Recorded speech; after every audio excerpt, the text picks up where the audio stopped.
Hi everyone. What I'd like to do now is show you how to get data into R. If you're new to R, this is one of the most frustrating steps, and hopefully I can smooth that out. Uh, and let me start by saying that formatting your text leads to a smooth transition between a data set and getting data analyzed. There are some important rules you need to know um, so that transition is nice and easy. Um, some things about database. One, the row across the top is reserved for headers, not for data. And so let's just create a data set, and we're going to call this one Lab 3. And let's say we went out and measured trees after 2 years. There's two ways we could set this up. So you measure the same tree twice, okay? So you can do what's called a long format or a wide format. And the result is whether your database goes down, which is the long format, or across, which is the wide. So I'll show you wide, and then we'll delete it, because R really prefers long format. Not always. Excel prefers wide format. One nice thing about R is if you happen to pull in a database on wide format, you can use a function called reshape. And what it will do is basically take observations that are lined up like this and then stack them over top. So I'll show you wide formats so you kind of know what I'm talking about. So let's say you went out and you measured the diameter breast height of 10 trees. Okay. So you would have 1, 2, 3, 4, 5, 6, 7, 8, 9, 10. And you would have, let's say, species. And let's say it's oak, maple, oak, maple. And what I'm going to do is I'm just going to copy that and do an oak, maple. So 5 of each. And remember, we are measuring, maybe we're interested in growth rates and whether oaks differ from maples. So you measure the DBH 1 year compared to the next year. There's a temptation to just call it, let's say, DBH year 1 and DBH year 2. Okay. I would advise against this. If you're doing research and you call something year 1 and year 2, that's relevant to you and only you, because year 1 and year 2 aren't anchored to any particular year. So a better one would be something like DBH 2019 and DBH 2020. Okay. Some things about headers. If you noticed, I used periods. Periods are fine. Or you could use an underscore. So I could change tree ID to tree underscore ID. That's fine as well. Do not use dollar signs or commas, and try not to use any special characters. Okay. If you really need those things, and if you have long names, what I suggest you do is actually set up a data sheet in Excel, and then rename those columns when it comes to analysis. So you have an archived file, and then you have a working file. That can get confusing, and no matter what you do, if you're doing an analysis that's outside of coursework, you know how you have a lab notebook in chemistry and molecular biology? You should have a lab notebook for when you're working with data. So when you are moving between files, you know that DBH 2019 was measured in meters, and maybe in 2020 you had to measure it in standard units because you bought a new tape measure.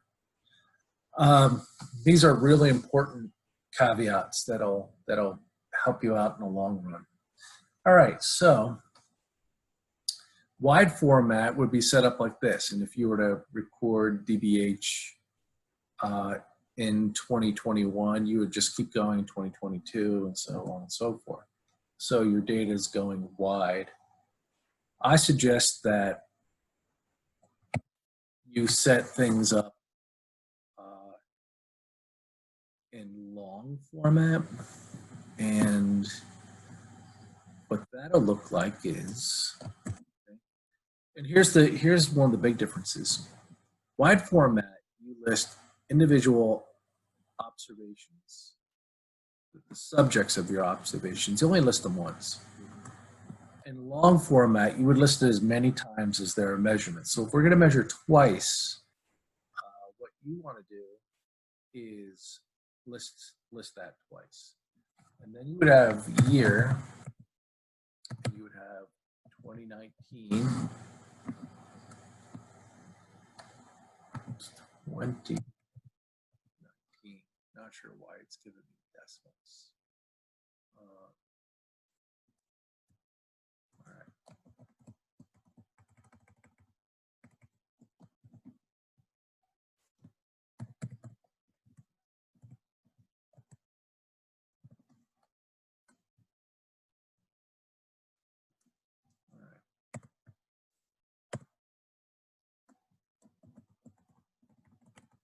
So you list the year twice. If you notice, we even have year in the wide format. We have to list it here. And then you would just have DBH. And so I'm going to make up data just to move things along. And I'm going to use this function called rand. So rand in both Google Sheets and Excel produces a random number. And you can see it says a random number between 0 and 1. So what I'd like to do is multiply that times 3. All right. Let's cut this down.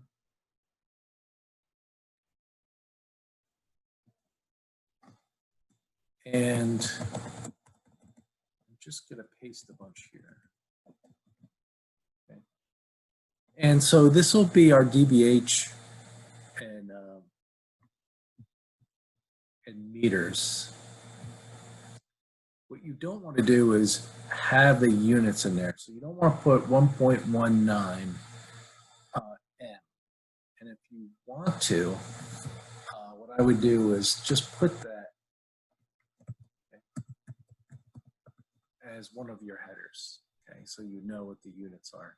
You notice every time I go over these, I get a different number. Your numbers will be different from mine because the function is to create random numbers, so they better be different. All right, if I was to pull this into R, we'd have an issue. And the issue is that you see 1.24. However, RCs equals rand open close parentheses times 3. Okay. So we need to get rid of the equations. Here's how you do that. Okay, we're going to do a copy and paste, but our paste is going to be slightly different. Okay, so highlight that column, go to a new cell, the top of the new cell, and right click. And if you notice there's paste, but then just below that, there's paste values only. And what that does is it pastes the number, and of course, that column's updated, so it's no longer the same. And if you click on any of these and look up here where it's expressed, now you have just numbers. Now we can get rid of this. Okay. And we didn't measure the diameter of trees to the nearest angstrom. Okay, that looks good. So these are the data we want to analyze in R. So our file that we need to bring into R needs to be flat. Characters are okay, so oak and maple. Integers are okay. This is going to be a factor, but we'll see how it imports into R. This is a number, and there's no equations. What you can't have is a non-flat file. And a non-flat file would have commas within one cell. So there's one entry, whatever it is, per cell. If you enter in like oak, comma, maple, now you have 2 entries per cell. And if you want to think about what that means is you have columns and rows, and adding commas would add another dimension to your data. R can handle it, but you have to know that's what you're doing. So most files should be flat files, just with rows and columns and a single entry. Okay, so once we have data that's formatted well, the other suggestion I have is that our headers are all lowercase. And that's because when you're coding and you're writing down the variable names, you don't have to worry about if dBH was capitalized and meters was lowercase. If you make everything lowercase, then there's nothing to forget. Okay, all right. So what we want to do is save this as a comma delimited file. In Google Sheets, you go File, Download. I believe in Excel, you do a Save As. And what we're going to do is we're going to download as comma delimited. Another common way is to do tab delimited. Okay. But we're going to use comma delimited. And I'm going to put this in a folder I call temp, and that is in F, and that's important to remember. Okay. And I did this before, and I created something called tree.csv. Okay.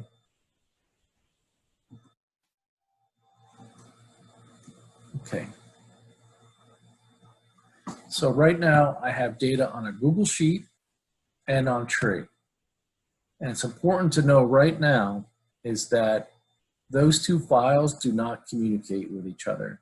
So if I update the sheet, that does not update tree. If I update tree now, it does not update the spreadsheet. Okay, it's an important point, it can be frustrating at times. Okay, and I think I'll stop there, and we'll go on to how this is done in R. So how are we going to pull tree on a flash drive into R?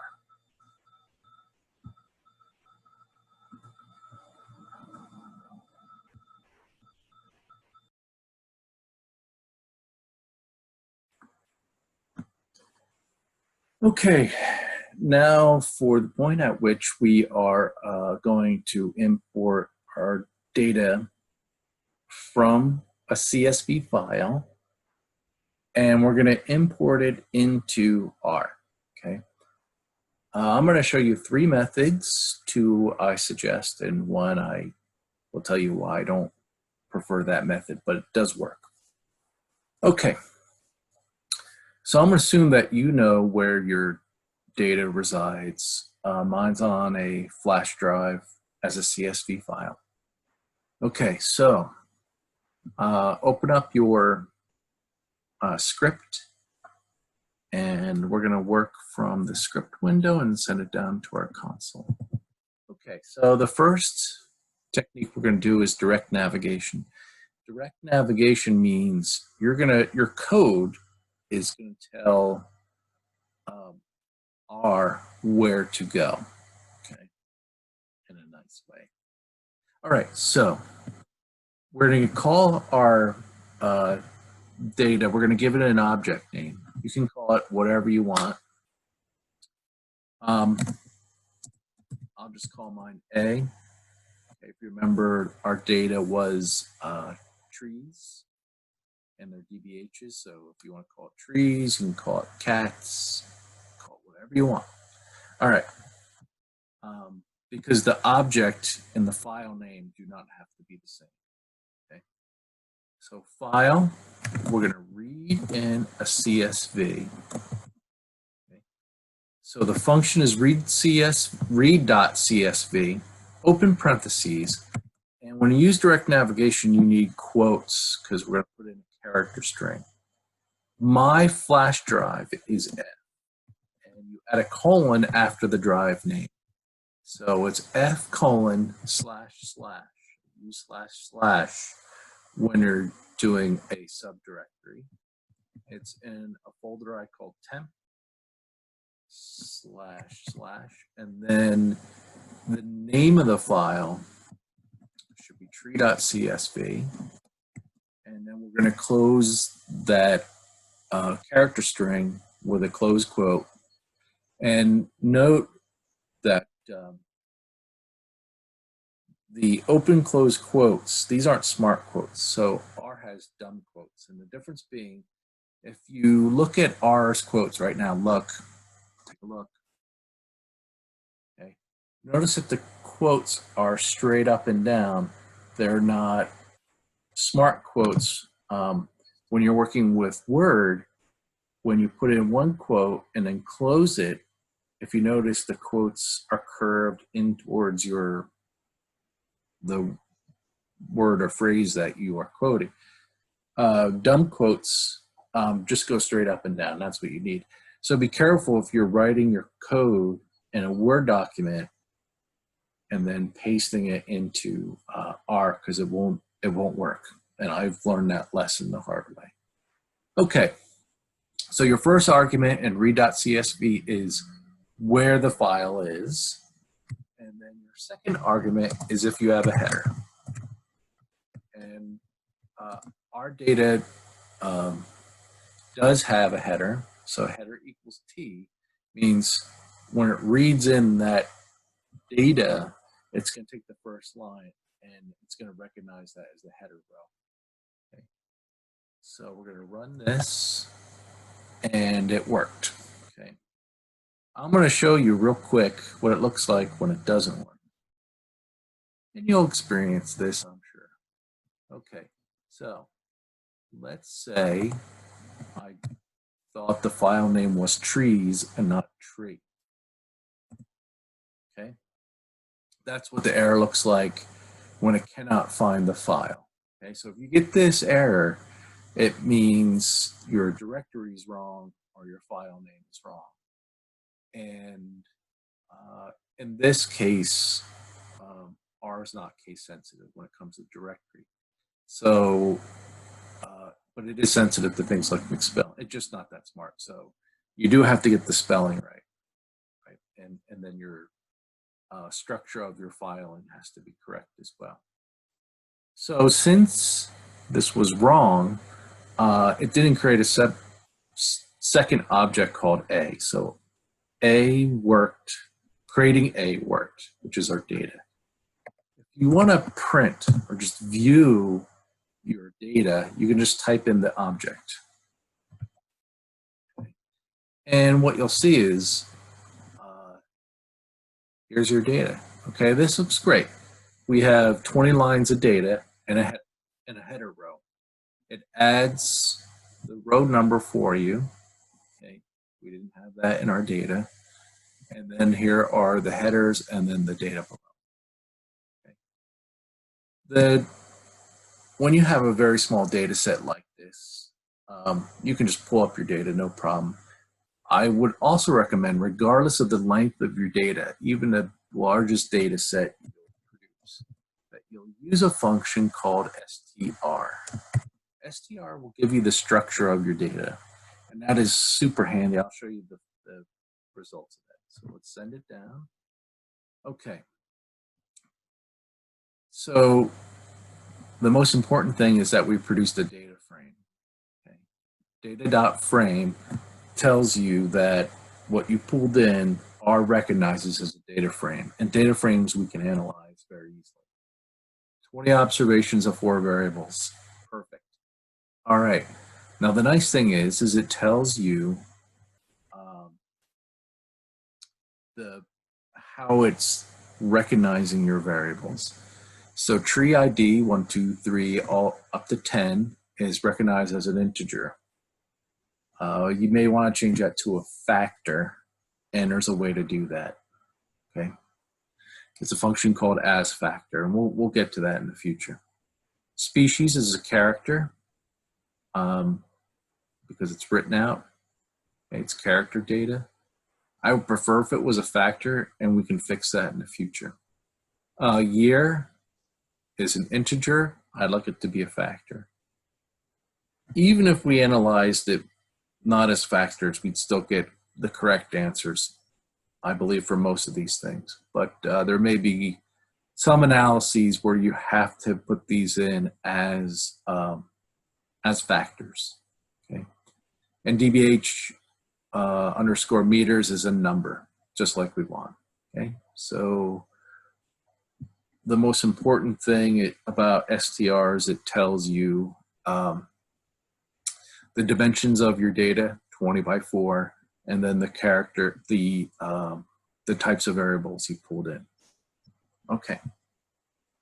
The next thing I want to show you is the point and click. So point and click, this is, I kind of poo-pooed this at first because it requires minimal coding. But I've come around, it's a student favorite. It kind of works every time. And it just has a familiar feel to it. Okay, so the way to do point and click for getting your data in, it's going to start out the same way. We're going to create an object. Let's call it B. And we're going to read.csv. So this appears to be just like direct navigation, but here's the big difference. You want file.choose with 2 O's, open close parentheses, okay, and then header equals T. So this one, you don't have to remember the name of your file, and you don't even have to remember where you put it exactly. It's good to have a clue so you're not spending all day looking for your data. Okay, so we run this. Okay, we pull up a GUI. I put my data on the F drive in that subfolder temp. There's temp. And it was called tree.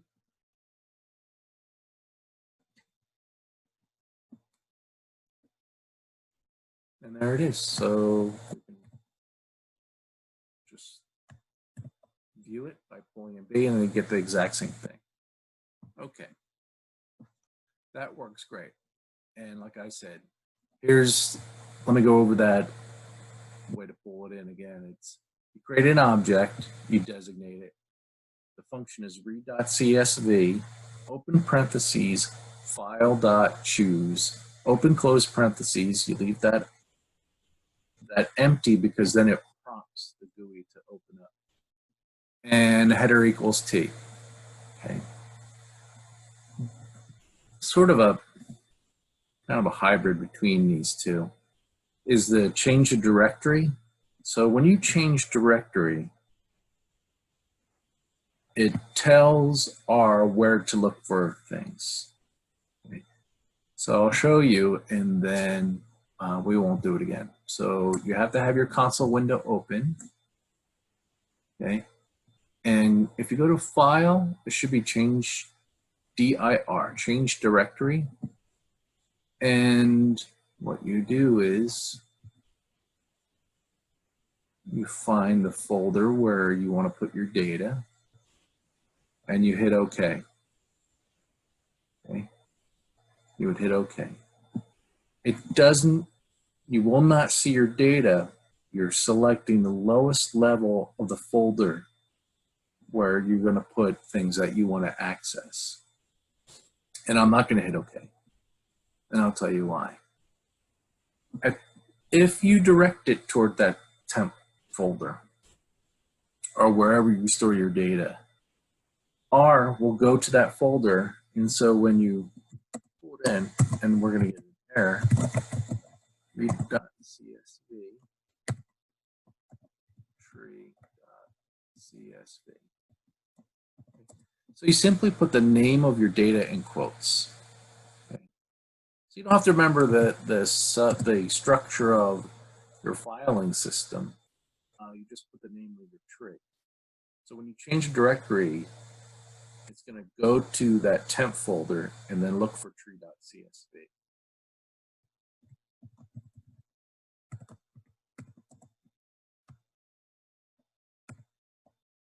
Okay. And I got an error message because I didn't change my directory. But that's how you would do it. Okay, you go in File, change directory. The problem with this is that that becomes your working directory for R, for all of R, until you change it back. Which means if you have like a flash drive or some other media, it'll keep dumping temporary files that it produces. All your analyses will be dumped onto that flash drive, and usually it fills it up pretty quickly. Not only that, if you want to say analyzing data based on properties from another table, it won't be able to get to that other table if it's in a different directory. Okay, so if you're querying data based on properties from another table, it won't be able to find that data. So I strongly urge you not to change your working directory unless that is your go-to directory for all analyses. So maybe you start a project and you dump everything there. All right, so I showed you so far how to set up your data and how to get data in. All right, so you should be ready to go for future stuff.